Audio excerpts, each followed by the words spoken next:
എന്താ പറയുക സ്ട്രഗിൾ ഇല്ലാതെ കിട്ടിയപ്പോൾ എനിക്ക് നല്ല സ്ട്രഗിൾ ആയിരുന്നു. 2 മക്കളായിരുന്നു, 1 വയസ്സിൻ്റെ മാറ്റമുള്ള 2 മക്കളായിരുന്നു. I+ന്റെ ക്ലാസ് കേട്ടപ്പോഴും എനിക്ക് നല്ല സന്തോഷമായി. കാരണം എന്താ വെച്ചാൽ ലൈവ് ക്ലാസ്സുകളൊക്കെ പ്രൊവൈഡ് ചെയ്യുമ്പോൾ അവർ ഓരോ സബ്ജക്റ്റും പിന്നീട് നമുക്ക് നോക്കാൻ പറ്റാത്ത രീതിയിലാണ് പഠിപ്പിച്ചിരുന്നത്. പിന്നീട് നമുക്ക് നോക്കേണ്ട ആവശ്യമില്ല. ഫസ്റ്റ് നമ്മളുടെ ഡിഫിക്കൽട്ടായിട്ടുള്ള ഏരിയ ഏതാണെന്ന് മനസ്സിലാക്കണം. ഇപ്പോൾ സബ്ജക്റ്റ് 1 ആണോ സബ്ജക്റ്റ് 2 ആണോ എന്നുള്ളത് മനസ്സിലാക്കണം. ഫസ്റ്റ് നമ്മൾ ഡിഫിക്കൽട്ടായിട്ടുള്ള ഏരിയ നമുക്ക് മാർക്ക് എവിടെയാണ് പോകുന്നത് എന്ന് മനസ്സിലാക്കിയിട്ട് വേണം നമ്മൾ ഏതാണ് സബ്ജക്റ്റ് എന്നുള്ളത് തീരുമാനിക്കാൻ.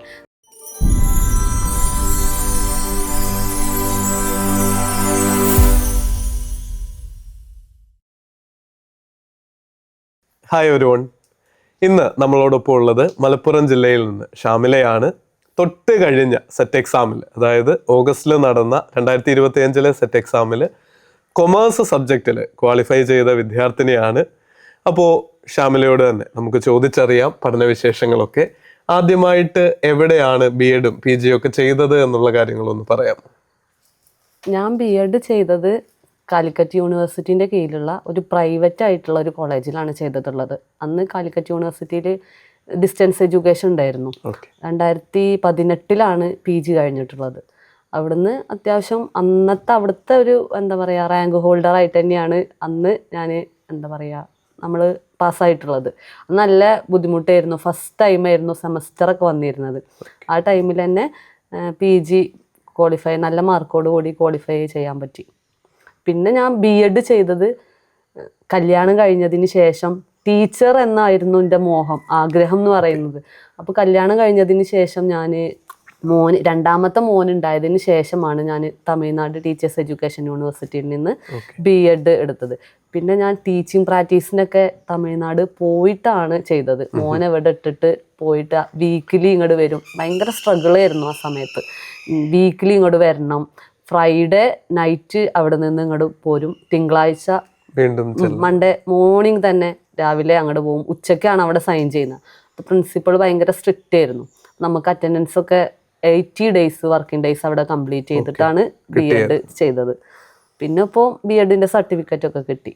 ഒരുപാട് സ്ട്രഗിളിലൂടെ പഠിച്ചാണ്. എല്ലാവർക്കും എന്താ പറയുക സ്ട്രഗിൾ ഇല്ലാതെ കിട്ടിയപ്പോൾ എനിക്ക് നല്ല സ്ട്രഗിൾ ആയിരുന്നു. 2 മക്കളായിരുന്നു, 1 വയസ്സിന്റെ മാറ്റമുള്ള 2 മക്കളായിരുന്നു. കുഞ്ഞുങ്ങളെ വന്നപ്പോൾ ഇവിടെ കണ്ടിരുന്നു 2 മിടുക്കന്മാരല്ലേ.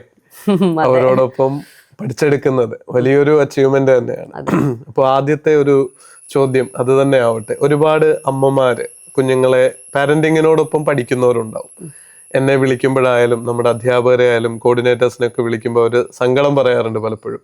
ഇതെല്ലാം കഴിഞ്ഞിട്ട് ഒരു സമയം കിട്ടുന്നില്ല. അങ്ങനെ ഒഴികഴിവായിട്ടും അല്ലെങ്കിൽ ജെനുവിനായിട്ടുള്ള റീസണുകളായിട്ടും വിദ്യാർത്ഥികൾ പറയുന്നുണ്ട്. അവരോട് നമുക്ക് എന്ത് രീതിയിലാണ് നിങ്ങൾ പഠിച്ചെടുത്തത്? ഞാൻ പഠിച്ചെടുത്തതെന്ന് പറഞ്ഞാൽ രാവിലെ നേരത്തെ എണീറ്റ് എല്ലാ ജോലികളും ചെയ്ത ശേഷം അവരിപ്പം സ്കൂളിൽ പോകാനായി. ഇപ്പം സെറ്റൊക്കെ പ്രിപ്പയർ ചെയ്യുന്ന സമയത്ത് അവർ LKGയിലും അതേപോലെ തന്നെ ബാലവാടി അംഗനവാടിയിലും പോകാനായിട്ടുണ്ട്. അപ്പോൾ ഞാൻ ഒരു 10 മണിയാകുമ്പോഴത്തേന് എല്ലാ ജോലിയും കഴിച്ച് പിന്നെ അവർ പോയി കഴിഞ്ഞാൽ അവർ വരുന്നത് വരെ ടൈം ഉണ്ടല്ലോ. PSC ആയിട്ടും ഇങ്ങനെ സെറ്റിൻ്റെ കോച്ചിങ് ആയിട്ടൊക്കെ നമ്മൾ എന്ത് ചെയ്യും, ആ സബ്ജക്റ്റ് ആയിരുന്നു മെയിനായിട്ട് ഫോക്കസ് ചെയ്ത് പഠിച്ചു. കൃത്യമായിട്ട് ഈ കുഞ്ഞുങ്ങളുടെ ഷെഡ്യൂളിനനുസരിച്ച് നമ്മുടെ ഷെഡ്യൂൾ ഒന്ന് അഡ്ജസ്റ്റ് ചെയ്തങ്ങ് പഠിച്ചു. പിന്നെ മുമ്പ് ഞാൻ വർക്ക് ചെയ്ത് പഠിക്കുന്നത് ഭയങ്കര ബുദ്ധിമുട്ടാണ്. കാരണം ക്ലാസ് എടുക്കാനുള്ള പ്രിപ്പറേഷൻസ് നടത്തണം. ഡിഗ്രി കുട്ടികൾക്കായിരുന്നു ക്ലാസ് എടുത്തത് പ്രൈവറ്റ് കോളേജിൽ തന്നെ. ഞാൻ പഠിച്ച കോളേജിൽ തന്നെയായിരുന്നു വർക്ക് ചെയ്തത്.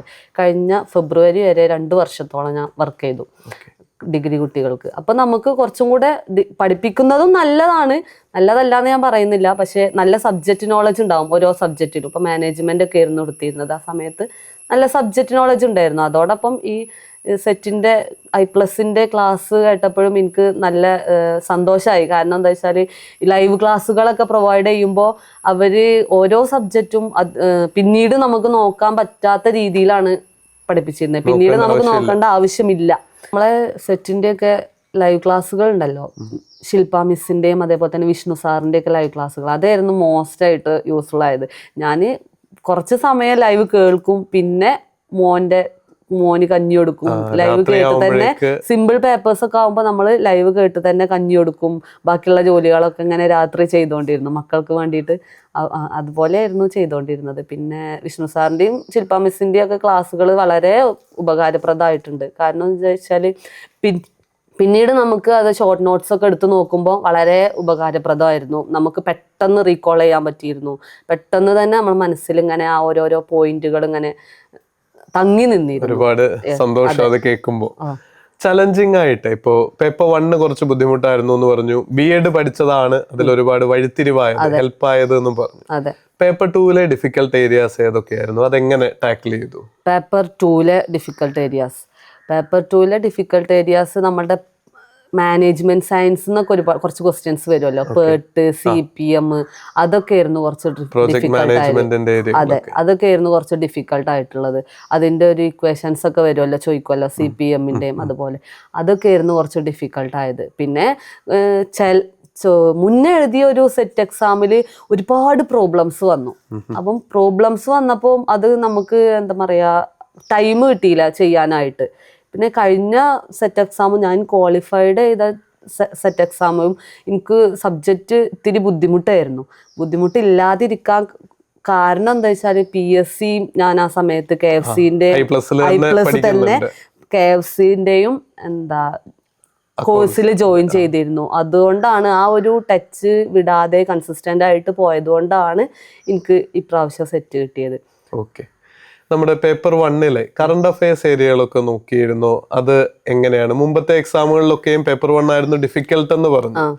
അത് BEd പഠനത്തിൽ ഏത് ഏരിയകൾ ഫോക്കസ് ചെയ്തതാ ഹെൽപ്ഫുൾ ആയത്?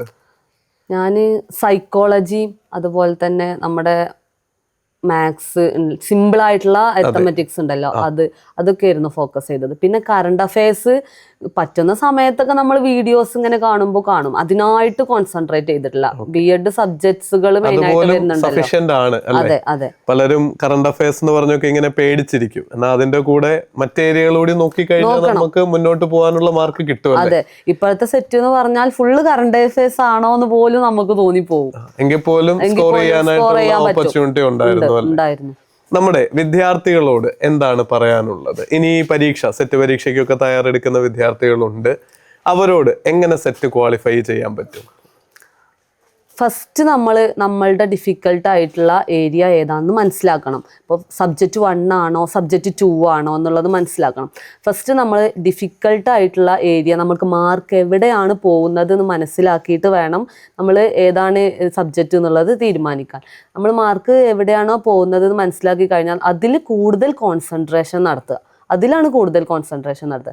പിന്നീട് അതൊരു ലെവലിൽ എത്തിക്കഴിഞ്ഞാൽ പിന്നെ നമ്മുടെ സബ്ജക്റ്റ് ആണോ നമുക്ക് കൂടുതലെങ്കിൽ അത് കൂടുതൽ പഠിക്കുക. നമ്മളെപ്പോഴും 50 മാർക്കുകൾ ഷെയർ ചെയ്യുമ്പോൾ രണ്ടും കൂടെ ജയിച്ചാലല്ലേ ഉള്ളൂ പാസ്സാവാൻ പറ്റുക. സബ്ജക്റ്റിൽ കൂടുതൽ മാർക്ക്, അതേപോലെ തന്നെ ജനറൽ പേപ്പറിൽ ഫസ്റ്റ് പേപ്പറിൽ കൂടുതൽ മാർക്ക് ഇല്ലാണ്ട് നമുക്ക് ഒരിക്കലും സെറ്റ് പാസ്സാവാൻ കഴിയില്ല.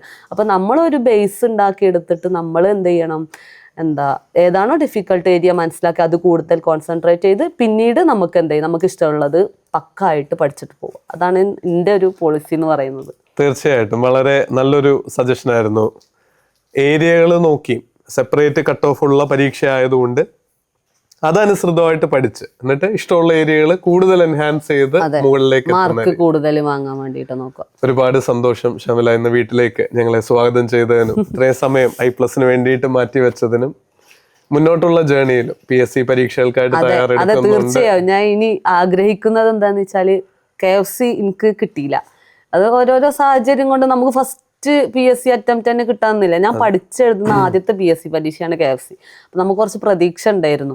പിന്നെ വീട്ടിലെ സാഹചര്യങ്ങൾ കൊണ്ട് ഉപ്പ പെട്ടെന്ന് മരണപ്പെട്ടത് കാരണം എനിക്കത് റാങ്കിന്റെ അവിടേക്ക് എത്തിപ്പെടാൻ പറ്റിയില്ല. കുറച്ച് സിമ്പിൾ ആയിരുന്നല്ലോ എക്സാം. അപ്പൊ അതുകൊണ്ട് എനിക്ക് എത്തിപ്പെടാൻ പറ്റില്ല. അപ്പൊ ഞാൻ അടുത്ത നെക്സ്റ്റ് അക്കൗണ്ടന്റിന്റെ മാനേജർ പോസ്റ്റിലേക്കുള്ള 2 എക്സാമും ജോയിൻ ചെയ്തിട്ടുണ്ട്. അത് കിട്ടിയിരിക്കണം എന്നാണ് എന്റെ ആഗ്രഹം. അതിന്റെ സക്സസ് മീറ്റിൽ വരാന് ആഗ്രഹം ഉണ്ടാകട്ടെ. പറയാനായിട്ട് വരികയായിരുന്നു. ദൈവം അതിനെ ഇടയാക്കണം. അള്ളാഹു അതിനുള്ള ഒരു കഴിവും ശക്തിയും ആ ഒരു എക്സാം ഹാളിൽ നിന്ന് തരട്ടെ എന്ന് ഞാൻ ഒരു ഇന്റർവ്യൂവിന് കൂടി ഞങ്ങൾ തീർച്ചയായിട്ടും ഇൻഷാ അല്ലാഹ്. തീർച്ചയായിട്ടും സന്തോഷം. Thank you.